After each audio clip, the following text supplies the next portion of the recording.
Hey, good morning. Welcome back to the stream. Hope you guys are having a great week. I have been busy this week preparing for the start of my school year. We start on Monday. I will be teaching once again in a classical Christian school. I'm really excited about that. Looking forward to getting the year started. Pretty much the same routine, a couple of different classes changed in terms of content. But I've got everything pretty much laid out for most of the month of August and even into September. So that's a good feeling because last year, as I went into the school year, I was kind of scrambling to get everything together and kind of putting things together on the fly, which was pretty time consuming and stressful. And then also picked up teaching a education class, or I'm sorry, an economics class for another homeschool co-op. So really excited about that. Continuing to do some writing as well, which is always fun. I've got a couple of things in the hopper related to that as well. Continuing to try to wrap up my second book. I'm trying to get some traction again. I set that project to the side. And I don't know if you've ever been in that kind of situation before where you've started a project and then had to put it aside for a little bit. And then sometimes it's difficult to regain the momentum that you had. So that's where I am currently with that as well. So this past week, I spent a little bit of time as I'm also preparing too, by the way, for a couple of speaking engagements coming up in the near future. One is an event that I am kind of co-planning a little bit. Really, it's another entity's program, but I've kind of helped spearhead it a little bit. And that will be on August the 21st. Near the Indianapolis Airport at the Hilton Garden Inn. There's an Eventbrite link that I can post up if you're interested in attending. If you're in the Indianapolis area, we'd love to have you. Seating is limited on that to about 40 people. And I don't know currently what the registration numbers look like. But if you're interested in that, please let me know and I can send you the information on that. That is going to be on empowering parents. And basically, we've got a couple of speakers lined up, which are going to give you some insight on what to look for in terms of curriculum for the upcoming school year, things to be aware of, items to look for with things that you might be interested in knowing about. There's a lot of information that is floating around out there, obviously, about social emotional learning, critical race theory, and now just access to inappropriate material. I've seen this now is starting to become a major issue in a lot of school districts here in central Indiana. Parents have been raising this concern with school boards in terms of access that their students have, even at as young as elementary school, to content that is just simply not appropriate. And that kind of really is what sparked this idea that I'm going to be talking about today, which is, what is the role of education? We have seen an awakening of parents here in terms of being engaged with their children's education. And I've talked to a lot of different people about the role of what I have tried to do with my writing and my research and just communication that I'm in with people, whether it's through social media, through videos, through my writings, whatever it might be, that we have definitely seen an awakening. And one of the things that I wrote about in my first book was I was critical of parents, to be quite frank, having been an educator in the public school system for over 10 years. I went consecutive strings of years without hearing anything really from parents, unless something was, catastrophically wrong. There was little to no input. There was little to no checking in. Of course, we were at time to time encouraged to reach out, especially mostly pertaining to potential failures of classes. Very rarely, but sometimes we would, say, hey, put together some kind of communication piece, whether it's a monthly newsletter or something to kind of let parents know. But really, as long as there weren't any problems, you didn't have administrators, encouraging you openly to make contact with parents. So, started thinking a little bit about that and, telling people that obviously COVID, in my opinion, was really the one that kind of opened the door, right? If you're talking about, some parents were knocking at the door, concerned about what was going on. And that's not to say that there weren't any parents that weren't concerned prior to COVID. Obviously, maybe parents who have children with special needs, have children who, needed additional resources. They've kind of been at the forefront of, saying, hey, this system has some issues to it. It's not serving my child the way that it should. But I really think COVID, right, whether it's through mask mandates, quarantine, whatever it might be, that's really what kind of, I think, in large, opened the eyes of parents in terms of, hey, what's going on inside these school buildings on a daily basis. And then, of course, you add on top of that, then social emotional learning, which again, here in the state of Indiana, really about, probably 4 or 5 years ago, got a lot of traction. And I've gone through and talked about that. I don't want to rehash that right now. But then that kind of really raised the alarm bells for parents, because as I'll talk a little bit about that here today, it really got cloaked and masked in the intentions behind it, how schools try to justify rolling it out. And it was really all about, hey, we have a large segment of our population that isn't mentally and physically prepared to be learners in our buildings. And that's not our fault. We shouldn't be held accountable for that. Kind of coupling that with data from No Child Left Behind and this Every Child Succeeds Act. I think that's whatever the race to the top that Obama called it. He basically repackaged No Child Left Behind. And so at any rate, you have basically this data-driven approach or model to education that has dominated really probably for about the last 25 to 30 years, but even more so in the last 15 to 20 years. The factory model that sometimes it gets labeled as, and it was really more of a turn back toward the traditional model. And again, I'm going to break some of this down. I'm throwing some terms and phrases out there. So if you're kind of scratching your goal, what does that mean? I'll address that here in just a little bit. But I think what happened then was that school said, this isn't working for us. We're getting slaughtered.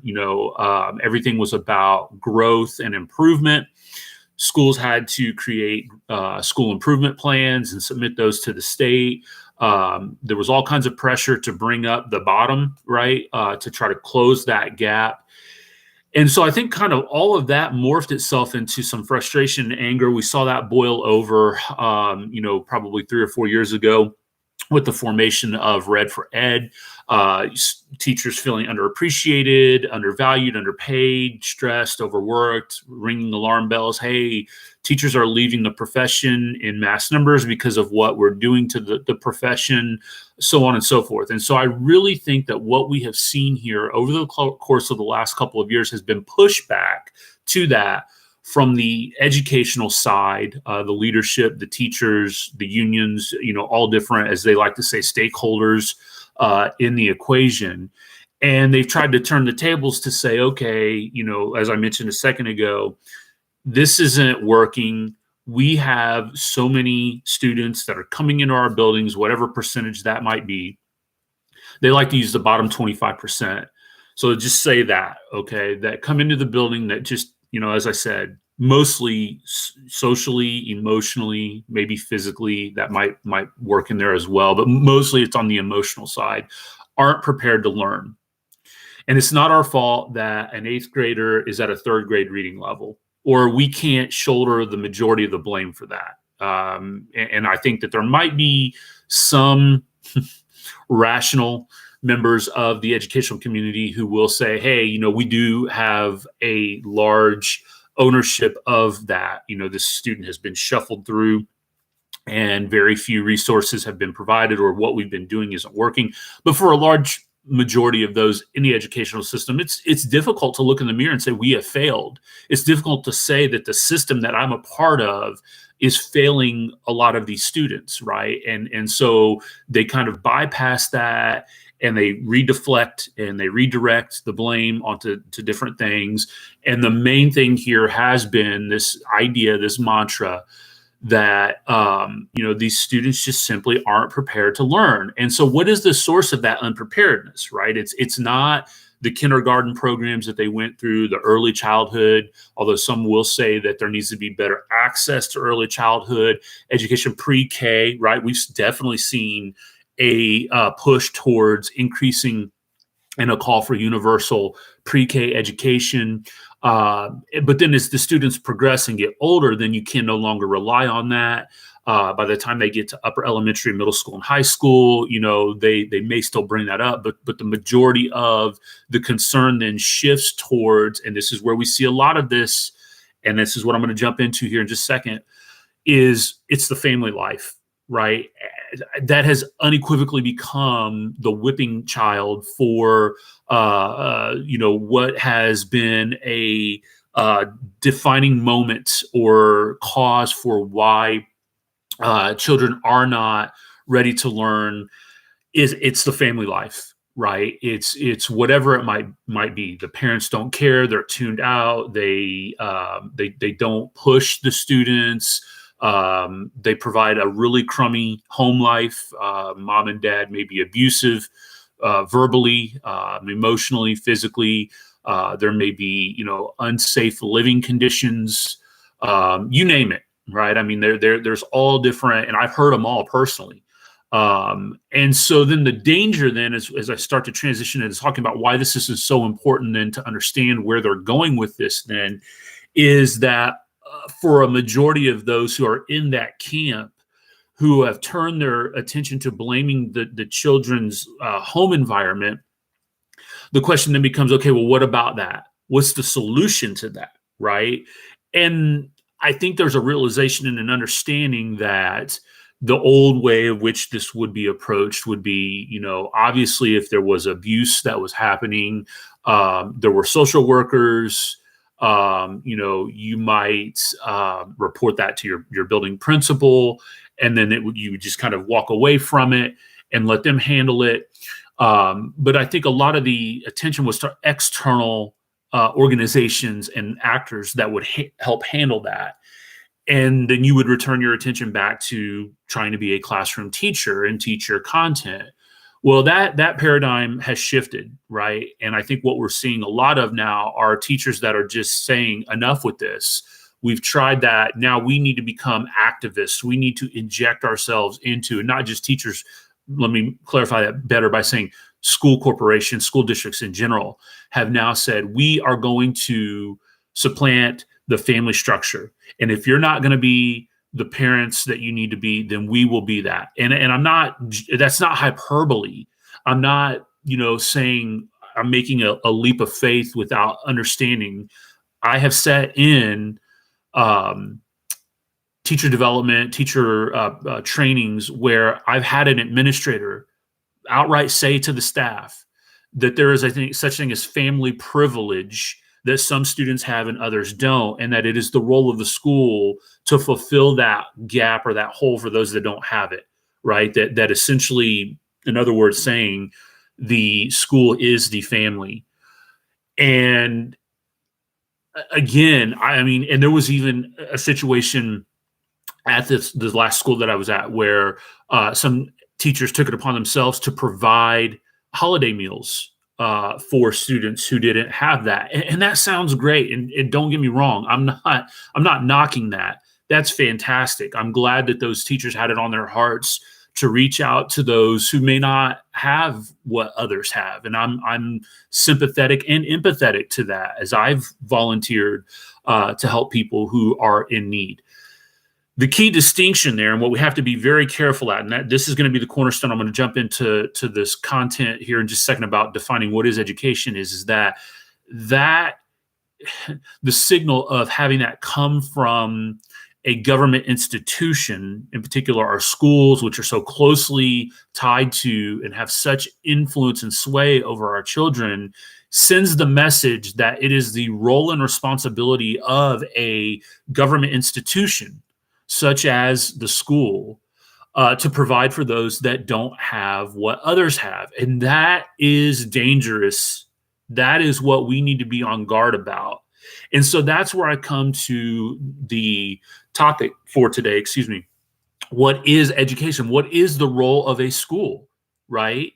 And so I wanted to kind of lay out very quickly and then really digest the one over the other, two main philosophies in terms of what education should be historically, the way it's been treated in this country, and then obviously where we are today with it. And so just very quickly, and again, if you need, I would highly recommend going and doing some research on the history of education in America. Obviously, I would recommend my book, Failure, the History and Results of America's School System, because we go through a lot of that. We go through, the history of what education looked like, going back to the one-room schoolhouse, colonial times, apprenticeships and training, and, the reading, writing, and arithmetic movement, up into the common school era, the creation of compulsory laws in America, Horace Mann, the Prussian model. All of these things are a part of the evolution, which, again, I don't want to get too much into that. But suffice to say that we settle on a model that man brought over from Prussia, which was built off of creating compliance to the government. Okay. And again, I go through all of that, talk about how the Prussians basically, felt like their citizens were too free-spirited, that they had too much free will, too much freedom, and they needed to be conformed to comply to what it meant to be a good Prussian, a good German, into building obedience, into training them to act a certain way, what it meant to be German, so on and so forth. And so that model that was adopted here in the US and built off of the factory system through the Industrial Revolution created what is commonly referred to as the traditional model of education. And there are a lot of issues with the traditional model. Now, some will sympathize with it, and some will say, use the back in the good old days. That's when they taught reading, writing, and arithmetic. That's when they taught the curriculum, so on and so forth. I refer to that as the factory model of education because it helps prepare students for the factory. Back when this system was instituted into being, it was, we need to teach kids basic principles of, different content, again, how to read, how to write, how to do math, so that they'll be ready to work in the factory. Well, that also meant you had to teach compliance, right? You had to teach students, for example, when the alarm bell rings, that you start your day. When it rings a certain whistle, it's break time. You got to kind of break them and mold them into what it's going to look like to work in the factory, right? And schools became mini factories in terms of teaching, social norms, how to communicate and interact with other people. Again, preparing them all for the business. And I wanted to just real quickly read to you so that you kind of understand what I'm referring to. Again, this is an excerpt from my book, Failure, out of one of the chapters here. I'm referencing in the book John Taylor Gatto, Weapons of Mass Instruction, in which he included a passage from a mission statement of the Rockefeller General Education Board. So again, stop for a second, think about that. The Rockefeller General Education Board, we know that a lot of these men that we refer to as philanthropists or titans or tycoons or whatever you want to refer to them as from the Industrial Revolution, they became very much involved in education, right? They needed the workers prepared for their factories, and so these guys became extremely influential in influencing what education looked like in America during this period of time. And just listen to this mission statement from the Rockefeller General Education Board. It reads in part, "In our dreams, people yield themselves with perfect docility to our molding hands. The present educational conventions, intellectual and character education fade from our minds, and unhampered by tradition, we work our own goodwill upon a grateful and responsive folk. We shall not try to make these people or any of their children into philosophers or men of learning or men of science. We have not to raise up from among them authors, educators, poets, or men of letters. We shall not search for embryo great artists, painters, musicians, nor lawyers, doctors, preachers, politicians, statesmen, of whom we have ample supply. The task we set before ourselves is very simple. We will organize children. and teach them to do in a perfect way the things their fathers and mothers were doing in an imperfect way. Now, again, I don't have the date on that. I believe that was in the early 19 teens or 20s. I could be off by that. I'll have to go back and look at that. But just think about what you heard there, right? The role of education is not to educate, it is to build conformity, to take, as he says, in our hands and mold children into what we expect them to be, the things that their mothers and fathers are not teaching them. At the time, it was encouraged, even up at that point, when we start to see the rise of big business, that children were educated through their experiences, through their lived experiences, right? Whether that be on the farm or in the house or whatever, that education would take you to a certain point in your life. And usually it was, what we refer to now as the preteen, teen years. And then from that, you were a contributing member of society. There was no extended childhood into the teenage years, which is a fairly recent phenomenon in terms of human history. Even at this point, children that, again, reached what we would now see maybe as 5th, 6th, 7th grade years were off and productive members of society. And so, again, according to that mission statement there, it was the role of the school to take those children and mold them into what the factory systems needed them to be.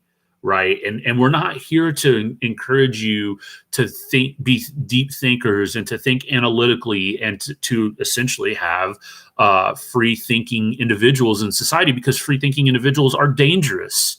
That's what got the Prussians in trouble. They admitted it, right? Their generals weren't following directions and narratives and orders. They were too free spirited, too much free thinkers, right? So you have to take those students and you have to basically just turn them into Autobots. And that's what the traditional model was built upon early. And then obviously as it emerged and evolved over time, it was kind of like, oh, well, we know we can't dupe them with that anymore. So what do we have to do? Well, we have to throw in these buzzwords. We have to start to interject some progressive ideologies into this to appease people and make them think that we are not just turning these young children into machines and preparing them to work. And the economy changed as well, right, as you progress through U.S. history.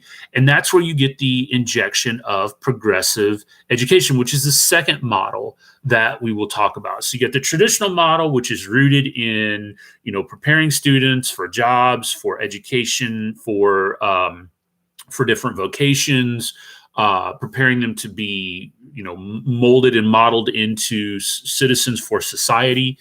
And then you've got the progressive model, which is then going to step up and say, but you're not living up to that expectation. And here's what you need to be doing. And the champion in American educational history for that was John Dewey. Dewey was somebody who was completely immersed in progressive education. And he, in a nutshell, basically kind of envisioned education as experimental, more free-formed, more about just living life and using your lived experiences to model your learning. And he talked about, classrooms being labs of experiment, and play was a big part of that. And really, early Dewey, and I might take some criticism for this, that's okay, I agree with.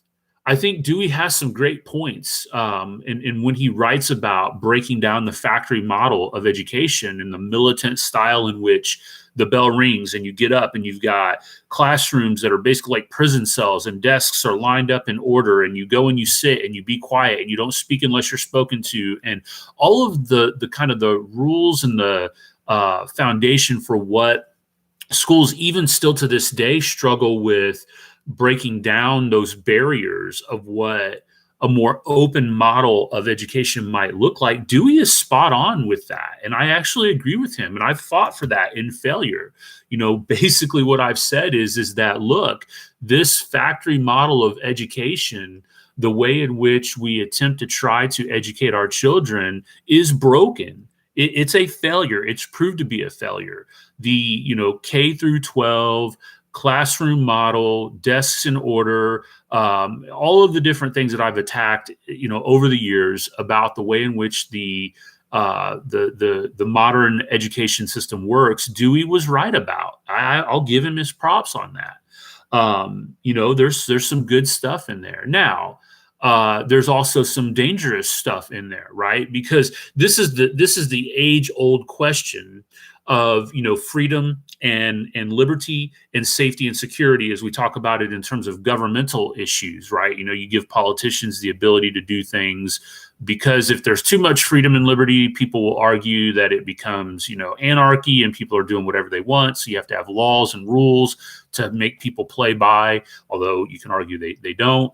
And then, obviously the other side of that, people saying, well, as soon as you give politicians the ability to do X, Y, or Z, they'll do A, B, and C. And you're constantly moving back and forth on this continuum here towards either anarchy or oppression.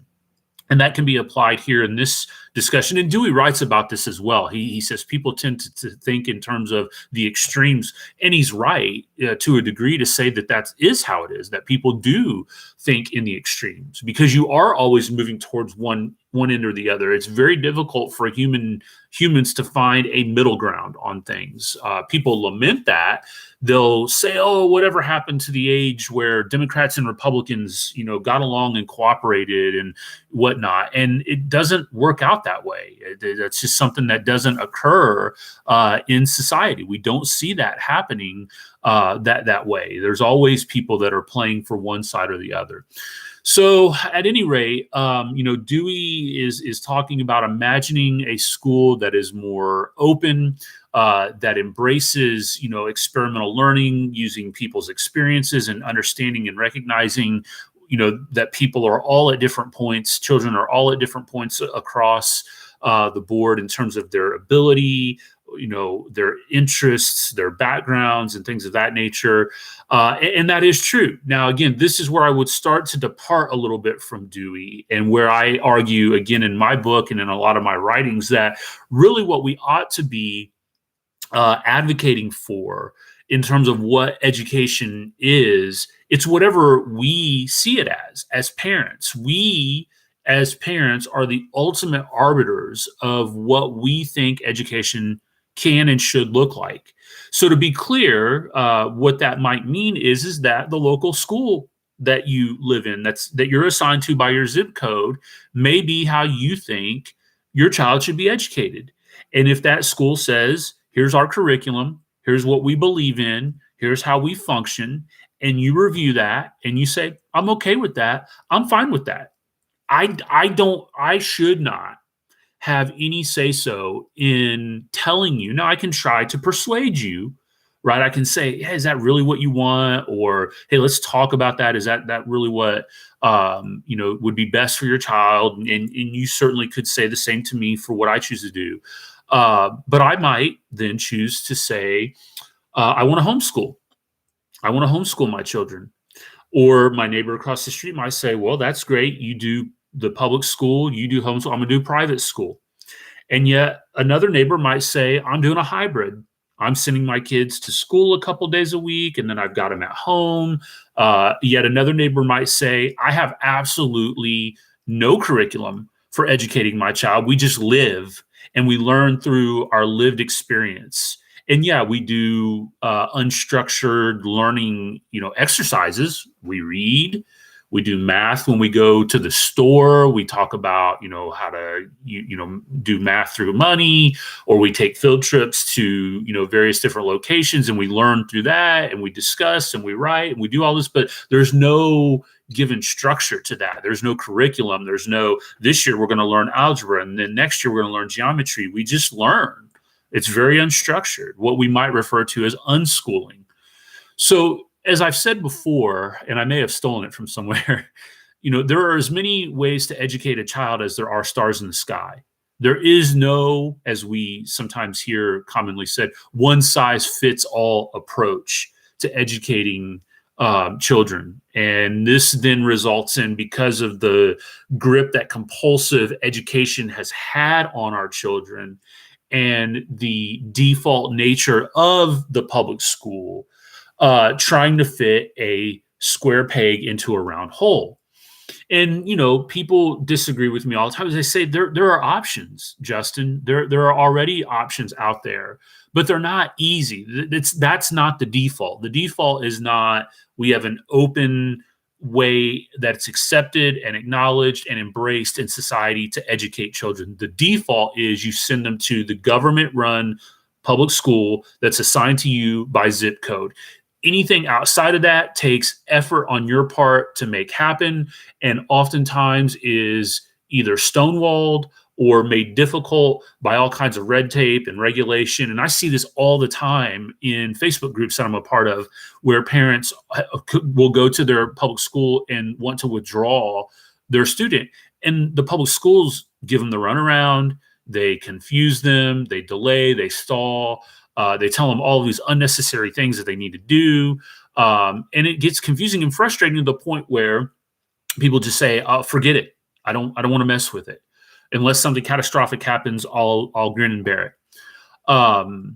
The other aspect to that too, then, is that obviously, because of the way in which the public school model is ingrained into society, some don't have the ability to be able to embrace those different options that are out there. So they may have the desire to want to embrace a different form of education, but they don't have things like the transportation or money or just common understanding, right? And this is something, by the way, too, that statists who are big into defending public education will say is that, well, we can't deregulate education. We can't decentralize education because you would have all of these parents out there that have no idea what to do.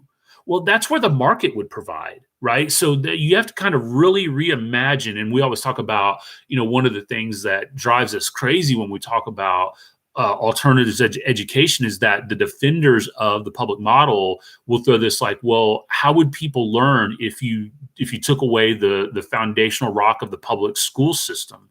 It's like, yeah, learning can't occur without having children contained in your building for 180 some days a year. And so, if you decentralize that and create a market-based driven education system, the market would provide for those that don't, just as a way that the market provides for those that have other needs in their life, right? Whether that is, like I said, transportation or, food assistance or housing assistance or whatever. I mean, we just always think, well, the government has to provide those things. Well, no, they don't. And quite honestly, a lot of times when the government does that, it's very inefficient and ineffective. And it also strips away the humanity of this, right? When you have the market providing and working directly with people, it makes such a huge impact on those who are involved with it over just getting a check cut or money uploaded to a card from a government program. I want to encourage you, if you haven't, by the way, to go watch the movie Waiting for Superman. If you've not seen that, go check that out, and you'll see exactly what I'm talking about. You'll see the emotion of people who have a vested interest in working with families who are in need, who are desperately looking for something besides the public school that their child is assigned to. And you get a little bit of a glimpse into the humanity behind that when the market is attempting to provide those solutions. So that's where I want to kind of wrap up here then is when we look at where the public model is today and why we should embrace decentralization, why we should embrace this model of giving control back into the hands of the parents, is that the parents know what is best for their children in terms of what their education should look like, because they are the core form of experience. And Dewey writes about experience a lot. As a matter of fact, I've got one of his books here, Experience in Education, where he writes wholly about how important experience is to forming who we are as people, and how that then impacts our learning. And it's kind of funny to me because he's on the right path in my estimation, but then again, as is the case with a lot of these instances, he just takes a sharp turn. It's like, whoa, wait a second, where did that come from, right? So again, I would agree with him that that experience does have a huge part of shaping and forming what our education should be. And in terms of defining what that is, which I'll wrap up here with in just a second, but what we see from the progressive movement and how progressivism has worked its way into education policy and curriculum, what that has done is, as I mentioned earlier, has taken the school, which, think about this for a second, 180 some days a year, so essentially about half of the year, students are in a classroom with teachers and other adults who are doing what? Shaping their experience, right? They're shaping and forming their experience. And remember what I said earlier, one of the goals of SEL, social emotional learning, is for the school to be a family for students who do not have access to quote unquote family privilege, right? And so you start adding the pieces together, and what you see is that the school now is attempting to reprogram. And that's not my words, by the way. That's Dewey. Dewey talks about the fact that you have to reorganize the child. You have to reprogram the child in terms of their experiences. And that is the role of the educator to do that. And they have all of the time in the world, 8 hours a day for 180 some days a year to do that. That's pretty powerful when you think about it, right? And I know that you can probably sit here and off the top of your head think of instances and times where your child has come home with an ideology, an experience, a worldview that they have introduced or talked about, and you've gone, where did that come from? That's not what we have raised you to believe, ethically, morally, whatever it might be. And it doesn't take much imagination here to understand that when you look at what's going on in our classes today, introducing children to ideas like sexual orientation, sexual identity, privilege, white privilege, and the role of race in America, and how the educators are able to remold and reshape the way in which our children are viewing these ideas. We are fighting against that when they come home. And so, again, you as the parent have been neutralized and even sometimes stripped from your ability to be able to shape the experience and what you see as the core tenets and how you should raise your children. And this is alarming. It should be alarming. We should be worried and concerned about the impact that our schools have on shaping these ideas in our children's upbringing.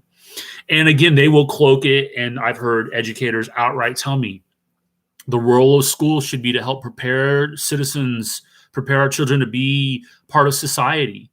Well, the question again becomes, well, who gets to determine what that looks like? And they'll always say, oh, our democracy, our democracy. How much have we heard from the left about we have to save our democracy? That word is, I hate using the phrase dog whistle, but that word is harkens directly back to what Dewey was writing about. And he talks about the idea of conforming to these tenets of democracy and what it means to be a citizen in society. And he talks about one of the core tenets being self-control. Now, the reason that I bring this up here is because, and I want you to kind of couple this together with what I just talked about in terms of reprogramming and defining what the role of education should be for your child. And listen to what Dewey had to say. I'm going to read a little passage here. He says, what has been said explains the meaning of the well-worn phrase self-control. The ideal aim of education is creation of power of self-control.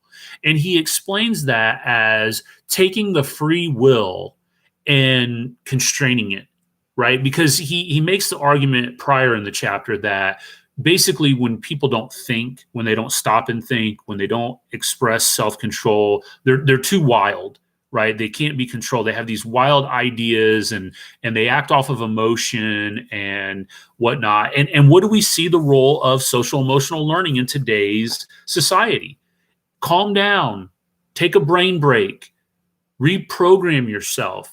Don't let your emotions hijack your learning. And listen, I'm all for obviously somebody who's out of control being given the tools to be able to bring themselves, calm down. I'm not against that, right? And again, this is why it's so important to understand this, because they take at its core what seems like a good notion, but they contort it and they pervert it into something then that is antithetical to what education should be.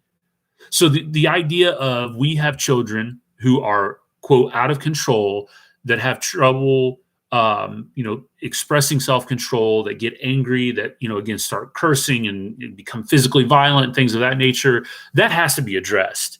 But it's not the role of the school to do that, right? Yes, I know it's impacting you as a teacher in the classroom, but you're not a social worker. You're not a clinical psychologist. You're an educator. You went to school to be a teacher of content. And I understand that brings about certain issues that you have to overcome, which, by the way, I argue would help if you embrace the model that I talked about earlier.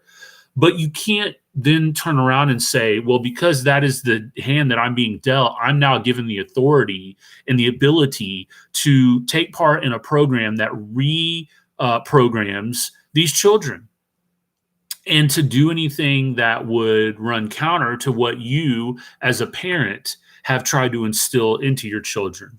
That is antithetical to education. That is classical reprogramming. And I think that's where Dewey's ideology and the progressive ideas of education go astray, right? And it's always that idea that you give them a little bit and they're going to take so much, right? And they cloak it and they mask it in these situations in which you look at and you're sympathetic to. And you go, yeah, I understand you got 25 or so kids in a classroom and that they're all over this emotional spectrum, and that one kid can only read at second grade level and another kid is an honors-based student. And how do you educate to all of those children, right? And that's difficult. And I would say we shouldn't be in that model, right? It's not to say, well, let's hold to the core tenets of that and work around it. It's to say we need to break that down. Because if you really do embrace a democratic system, right, a democracy, a true democracy, the way in which it never really fully gets explained in society, right? People always talk about our democracy. And I always tell them what Franklin said, right? What is democracy? It's two wolves and a lamb deciding what's going to be for dinner. That's what pure democracy looks like, okay? What we are is a democratic republic, and we go in all that, talk about all that. My point, though, is that societies that we live in, communities that we live in, have formed values and norms and whatnot that a common group of people have decided upon. And I talked about this in my podcast last week, where I said one of the roles of CRT, and you can see this in SEL now as well, is to rip apart the fabric of society. They don't like what we have formed. They don't like what families together in neighborhoods and in towns and in cities and as a country, you kind of keep taking it out from its lowest form all the way out to who we are as a country. There are a lot of people that don't like who we are or what we've become, and they want to reprogram that. And they want to tear apart. They don't want to mold it the way that it was talked about earlier in that quote. They want to rip it apart and replace it with what they view as what society should look like. So when they start throwing this idea out there about we need to prepare students for our democracy, or this idea about, democratic, we got to save our democracy and whatnot, that is what they're talking about. Right? They're talking about preparing them to have the worldview that they're trying to instill upon them that preaches and teaches hatred, that preaches and teaches that the old system is perverted, that it's perverse, that it's tearing people apart because of the fact that it doesn't embrace all of these other 13, 14, 15 other ideologies that are out there. Right. And that we need a society that is completely inclusive of all of that. Okay.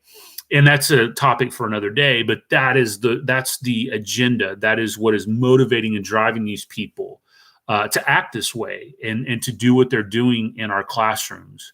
So I want to wrap up by saying, again, what is education? Well, education is what you as a parent, knowing the structure of what the family is what you define it to be. What is going to be best for you and your children, in your estimation. You are the sole power. You have the determining factor in what education should look like. And I might not agree with it, and the person across from you might not agree with it, but that does not matter. That's not our responsibility in society to say that your child needs to be educated in this way.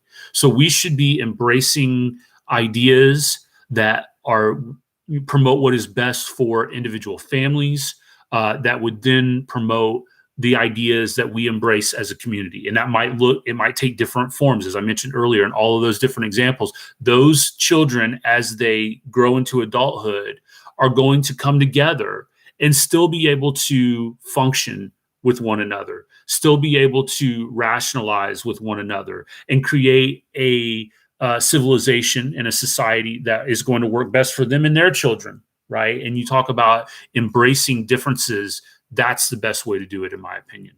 So I hope that's kind of been helpful for you, thought-provoking, maybe a little bit about the role of education, what we see going on in society today. If you have thoughts and opinions, comments, feedback, I would love to hear that. Again, as I said, I'm going to try to continue to make these videos about once a week. If there's a topic that you'd like for me to address, please feel free to email me, justin.spears4@gmail.com. You can also find me on Facebook, Justin Spears 4.